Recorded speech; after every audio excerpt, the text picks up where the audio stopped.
नमस्कार, स्वागत है आपका सागर कोचिंग सेंटर भगवानपुर में। मैं हूं श्रवण कुमार सागर। आज के इस वीडियो में हम आपके लिए लेकर के आए एनएमएस एग्जाम के लिए सेट के महत्वपूर्ण प्रश्न। तो चलिए आज की वीडियो को शुरू करते हैं। तो आपको पता है कि विज्ञान से आपको 35 प्रश्न पूछे जाते हैं। तो क्वेश्चन नंबर जो है 91 से 125 तक विज्ञान का प्रश्न रहने वाला है। सामाजिक विज्ञान का 126 नंबर से 160 नंबर तक रहने वाला है। तो 35 प्रश्न विज्ञान से होगा और 35 प्रश्न आपको सामाजिक विज्ञान से होगा और 20 प्रश्न आपको गणित से पूछा जाता है। तो चलिए देखते हैं किस टाइप के प्रश्न आपको एग्जाम में आने वाला है और इसको आप कितना बना पाते हैं। तो पहला प्रश्न यहाँ से देखिए, क्वेश्चन नंबर 91 शुरू होता है। सेल्सियस तापक्रम पैमाने में ताप के परम शून्य का मान होगा। तो यहाँ पे देखिए 0 degree Celsius plus 273 degree Celsius, 100 degree Celsius minus 273 degree Celsius. तो अगर आप इसका उत्तर जानते हैं तो कमेंट करके बता सकते हैं। तो इसका सही उत्तर क्या है? परम शून्य जो ये होगा तापमान होता है माइनस 273 डिग्री सेल्सियस होता है। तो ऑप्शन 4 इसका सही आंसर है। चलिए दूसरा प्रश्न लेते हैं। प्रश्न है 100 न्यूटन के बल द्वारा 5 वर्ग मीटर क्षेत्रफल पर लगाया गया दाब होगा। ठीक है, तो ये कितना हो जाएगा?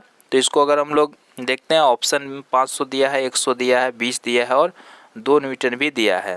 तो यहाँ पर इसका अगर हम लोग निकालेंगे तो कितना आंसर आ जाएगा इसका?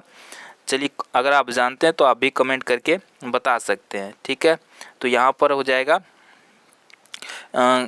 ये हो जाएगा बल बट्टा क्षेत्रफल। ठीक है, इसका क्षेत्रफल क्या होता है? बल बट्टा क्षेत्रफल। तो 100 बट्टा क्या हो जाएगा? 5। तो ये कट जाएगा 20 से। ठीक है, तो ऑप्शन नंबर क्या हो जाएगा? 3 हमारा सही आंसर है। दाब बराबर सूत्र क्या होता है? बल बट्टा क्षेत्रफल होता है ना। दाब का सूत्र क्या हो जाता है? बल बट्टा क्षेत्रफल। तो बल दिया है 100 तो 100 लिखेंगे ऊपर में और यहाँ पे 5 क्या? क्षेत्रफल। तो 5 नीचे में आ जाएगा। तो इस तरह से हमारा आंसर 20 निकलेगा। अगला देखिए, तारे टिमटिमाते हैं तो इसके पीछे कारण क्या है? अपवर्तन के कारण, परावर्तन के कारण, ध्रुवन के कारण, प्रकीर्णन के कारण। तो सही आंसर क्या लगता है आपको? कमेंट करके आप भी बता सकते हैं। तो इसका सही आंसर क्या होगा? अपवर्तन के कारण। अगला प्रश्न देखिए, स्वस्थ आँख से किसी वस्तु को स्पष्ट देखने के लिए न्यूनतम दूरी होता है। कितना होता है न्यूनतम दूरी? स्पष्ट देखने के लिए जो न्यूनतम दूरी है वो होता है 25 सेंटीमीटर। ठीक है, तो ऑप्शन 3 इसका सही आंसर हो जाएगा। अगला प्रश्न लेते हैं, विद्युत धारा मापते हैं तो विद्युत धारा को हम लोग वाट में मापते हैं, एम्पियर में कि कूलाम में कि वोल्ट में? तो आपको पता होना चाहिए विद्युत धारा को हम लोग मापते हैं एम्पियर में। तो ऑप्शन 2 सही है। अगला प्रश्न है, दिए गए विद्युत परिपथ के चित्र में प्रतिरोध तार है। देखिए इस चित्र दिया गया, इसमें प्रतिरोध तार कौन सा है ये हमें बताना है। चित्र को अगर आप ध्यान से देखेंगे तो आपको पता चलेगा कि इसमें जो प्रतिरोध तार है वो यहाँ पर है। ठीक है, ये हो जाएगा ए। तो यहाँ पर प्रतिरोध तार है, तो ये ऑप्शन 4 इसका सही हो जाएगा। ठीक है, ऑप्शन 4। आगे बढ़ते हैं। अदीप्त वस्तु का उदाहरण है। अदीप्त वस्तु क्या होता है? जिसमें खुद का प्रकाश नहीं होता है। ठीक है, तो यहाँ पर इसमें प्रकाश होता है, इसमें भी होता है, इसमें। तो दर्पण क्या हो जाएगा? अदीप्त वस्तु हो जाएगा। ऑप्शन 1 इसका सही है। अगला प्रश्न लेते हैं, कैंची किस प्रकार की लीवर होती है? कैंची जो होता है ये किस प्रकार का लीवर होता है? तो ये प्रथम प्रकार का होता है। ठीक है, ऑप्शन 1 सही है। उत्प्लावन के सिद्धांत की खोज किसने की? काफ़ी इंपॉर्टेंट क्वेश्चन है, तो याद कर लीजिए, आर्किमिडीज ने इसका खोज किया था। एक प्रकाश वर्ष की दूरी क्या है? बहुत बार ये क्वेश्चन पूछा जा चुका है।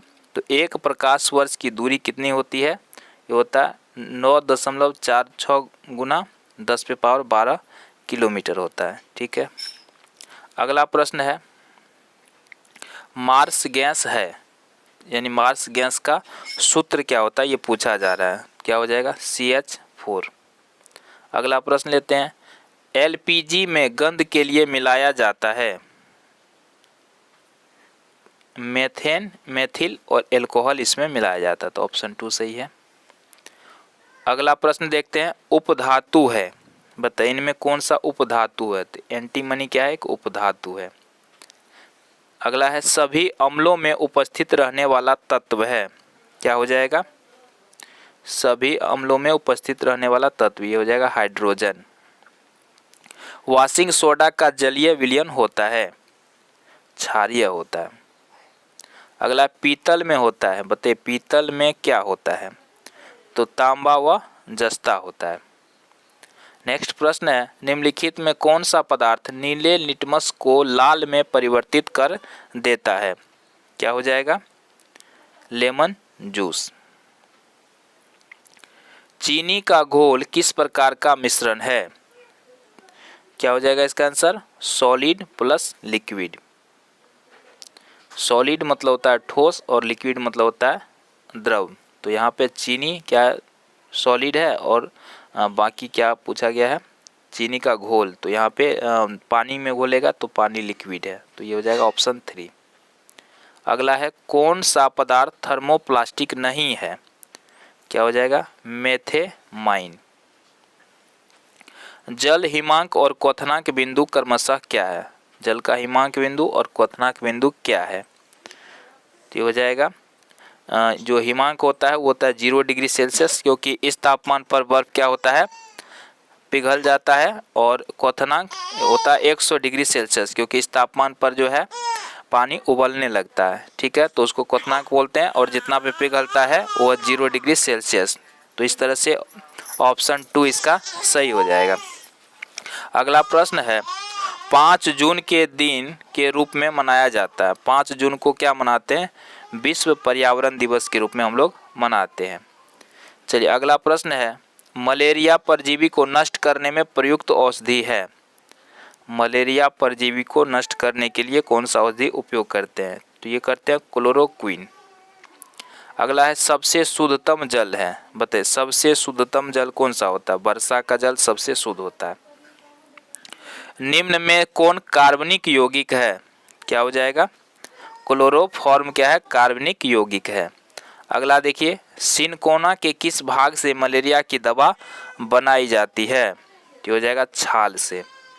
अगला प्रश्न है, मूल रोम पाई जाती है, बताइए मूल रोम कहाँ पाई जाती है, जड़ में पाई जाती है। किस विटामिन के कमी से रुधिर का थक्का बनना प्रभावित होता है, तो इसका आंसर हो जाएगा विटामिन के। क्वाशरकोर रोग किस विटामिन के कमी के कारण होता है, तो ये इसका कारण है प्रोटीन के कमी से बीमारी होता है। किस रुधिर वर्ग में प्रजनन अनुपस्थित होता है, तो इसका सही आंसर हो जाएगा ऑप्शन 4 यानी ओ। रोहू का संबंध है, रोहू का संबंध किससे है, नीली क्रांति से, क्योंकि रोहू क्या है, एक मछली का जाति है, तो ये हो जाएगा नीली क्रांति से। अगला है, संकटग्रस्त जाति है, ठीक है, इसमें कौन सा हो जाएगा, हिरन क्या है, एक संकटग्रस्त जाति है। कीट भक्षी पौधा का नाम क्या है, इसमें से क्वेश्चन नंबर 122 ये हो जाएगा यूट्रिकुलेरिया। अग्न्याशय द्वारा कौन सा हार्मोन उत्पन्न किया जाता है, ये हो जाएगा इंसुलिन। किस विटामिन के कमी से बेरी और पेलेग्रा रोग होता है, तो ये विटामिन बी के कमी से ये बीमारी होता है। चलिए अगला प्रश्न लेते हैं, निम्नलिखित में किसके कारण चिकुनगुनिया, डेंगू और स्वाइन फ्लू होता है, तो इसके पीछे का कारण क्या है, विषाणु है यानी वायरस है। चलिए अब चलते हैं सामाजिक विज्ञान के प्रश्न पर। प्रश्न है, विश्व के सक्रिय ज्वालामुखी का उदाहरण है, तो यहाँ पे 4 ऑप्शन दिए गए, इसमें बताना यह है कि इसमें सक्रिय ज्वालामुखी कौन सा है, तो एटना क्या है, एक सक्रिय ज्वालामुखी है।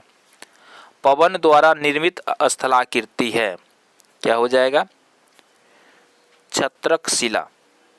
चलिए अगला प्रश्न लेते हैं, कहता है निम्नलिखित में कौन सही सुमेलित नहीं है, ठीक है, कौन सही सुमेलित नहीं है, तो ये हो जाएगा ऑप्शन 4 केगरा उड़ीसा। उत्तरी भारत में गर्मी के मौसम में चलने वाली हवा को क्या कहते हैं, तो इसको लू कहा जाता है, तो ऑप्शन 4 सही है। चलिए आगे बढ़ते हैं, अगला क्वेश्चन लेते हैं, कंचनजंगा शिखर की ऊंचाई है, अगर आप जानते हैं तो कमेंट करके बताएं, 8586 मीटर। विश्व का सबसे छोटा महाद्वीप कौन सा है, क्या हो जाएगा इसका? ऑस्ट्रेलिया क्या है? सबसे छोटा महाद्वीप। निम्नलिखित में कौन सुमेलित नहीं है ना? तो यहाँ पे ये हो जाएगा ऑप्शन 3, तांबा सिंहभूमि, ये सुमेलित नहीं है। विश्व का सबसे बड़ा मरुस्थल है, कौन सा हो जाएगा? सहारा मरुस्थल। विश्व का सबसे बड़ा महासागर कौन सा है? तो महासागर में क्या हो जाएगा? प्रशांत महासागर, और सबसे गहरा भी प्रशांत महासागर। अगला प्रश्न है, कौन सी नहर उत्तरी अमेरिका और दक्षिणी अमेरिका को अलग करती है ना? कौन सी नहर? तो ये करता है पनामा नहर। बिहार में सबसे अधिक खेती किसकी होती है? धान की। बिहार के दक्षिणी हिस्से को अलग कर नया राज्य झारखंड कब बना था? तो ये बना था 2000 ईस्वी में। सर टॉमस रो किसके दरबार में आया था? जहांगीर के दरबार में आया था ये। सिविल सेवाएं किस सन में भारतीयों के लिए प्रारंभ की गई? 1854 ईस्वी में। रामकृष्ण मिशन की स्थापना किसने की थी? विवेकानंद ने। लोकसभा और राज्यसभा के संयुक्त बैठक की अध्यक्षता कौन करता है? क्या हो जाएगा? लोकसभा और राज्यसभा के, ये हो जाएगा लोकसभा अध्यक्ष। बिहार कितने राज्यों से घिरा हुआ है? हो जाएगा 2, ऑप्शन 3 इसका सही है। बिहार से सर्वाधिक पाई जाने वाली मिट्टी है, सर्वाधिक कौन सा मिट्टी होता है? जलोढ़ मिट्टी होता है। मेरे सपनों का भारत नामक पुस्तक किसने लिखी? महात्मा गांधी ने। भारतीय मुद्रा का जनक कौन है? शेरशाह सूरी। नोबेल पुरस्कार प्राप्त करने वाले प्रथम भारतीय वैज्ञानिक कौन थे? क्या हो जाएगा? सीवी रमन। भारत में हरित क्रांति के जनक हैं MS स्वामीनाथन। भारत के लौह पुरुष कहलाते हैं सरदार वल्लभ भाई पटेल। निम्न कथनों पर विचार कीजिए तथा सही विकल्प चुनिए। तो करो या मरो, महात्मा गांधी सही है। आराम हराम है, ये भी सही है। तो यहाँ पे इसके आधार पे आपको उत्तर देना है। तो ये पे कह रहा है यहाँ पे तो दोनों सही है, तो इसका ऑप्शन क्या हो जाएगा? 2 हो जाएगा। ए तथा बी दोनों सही है। अगला प्रश्न है, कौन सा देश सार्क का सदस्य नहीं है? तो इसमें से जापान क्या है? सार्क देश का सदस्य नहीं है। मानवाधिकार दिवस कब मनाया जाता है? तो ये कब मनाते हैं हम लोग? 10 दिसंबर को मनाते हैं। अमेलित को छांटिए, तो इसमें कौन सा अमेलित है? मतलब कि जो समूह में नहीं आता है। तो यहाँ पर क्या हो जाएगा हमारा? सार्क। ये थोड़ा अलग है, ये बाकी ये तीनों क्या है? संयुक्त राष्ट्र संघ के अंग है, सार्क अलग है। अंतर्राष्ट्रीय न्यायालय कहाँ स्थित है? हेग में, ठीक है, नीदरलैंड हेग में। चलिए अगला है, संयुक्त राष्ट्र संघ की स्थापना कब हुई थी? 1945 ईस्वी को हुआ था। भारत के पश्चिम में कौन सा पड़ोसी देश है? पश्चिम में कौन सा है? इसमें पाकिस्तान है पश्चिम में। भारत सरकार ने सूचना का अधिकार अधिनियम कब पारित किया? क्या हो जाएगा इसका? 2005 ईस्वी में। निम्नलिखित में से मानव निर्मित आपदा है? मानव निर्मित आपदा क्या हो जाएगा? बम विस्फोट। फ्रांस के किस शहर में एफिल टावर अवस्थित है? पेरिस में। वेदों की ओर लौटो किसका कहना था? दयानंद सरस्वती का। ऑप्शन 4 सही है। मध्य प्रदेश में चंबल नदी पर कौन सा बांध निर्मित है? तो यहाँ पे क्या है? गांधी सागर। तो चलिए आज के वीडियो में इतना ही, मिलते हैं एक नए वीडियो के साथ। जय हिंद।